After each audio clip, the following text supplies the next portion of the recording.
Magandang araw po sa ating lahat. Sama-sama nating pakinggan ang Ebanghelyo ngayong araw. Naway magbigay ito ng liwanag at pag-asa sa ating buhay. Ang mabuting balita ng Panginoon ayon kay San Juan. Noong panahong yun, marami sa mga nakarinig kay Jesus ang nagsabi, "Tunay ngang ito ang propetang hinihintay natin. Ito nga ang Mesiyas," sabi ng iba. Ngunit sumagot naman ng iba pa, "Maaari bang magmula sa Galilea ang Mesiyas? Hindi ba sinabi ng kasulatan na magmumula ang Mesiyas sa lipi ni David at sa Bethlehem na bayan ni David ipanganganak?" Magkakaiba ang palagay ng mga tao tungkol sa kanya.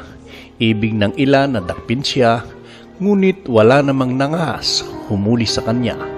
Ang mga kawal na bantay sa templo ay nagbalik sa mga punong saserdote at sa mga pariseyo. "Bakit hindi niyo siya dinala rito?" tanong nila sa mga bantay. Sumagot sila, "Wala pa pong nagsalita ng gaya niya. Kayo man ba'y naninlang din?" tanong ng mga pariseyo. "Mayroon bang pinuno o pariseyong naniwala sa kanya?" Wala. Mga tao lamang na walang nalalaman sa kautusan ang naniniwala sa kanya. Mga sinumpa.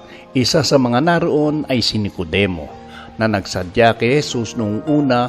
Tinanong niya sila, "Labag sa ating kautusan ang hatulan ng isang tao nang di muna nililitis at inaalam kung ano ang kanyang ginawa? Hindi ba?" Sumagot sila, "Ikaw ba'y taga Galilea rin? Magsaliksik ka't makikita mo na walang propetang magmumula sa Galilea." At umuwi na ang bawat isa. Ang mabuting balita ng Panginoon.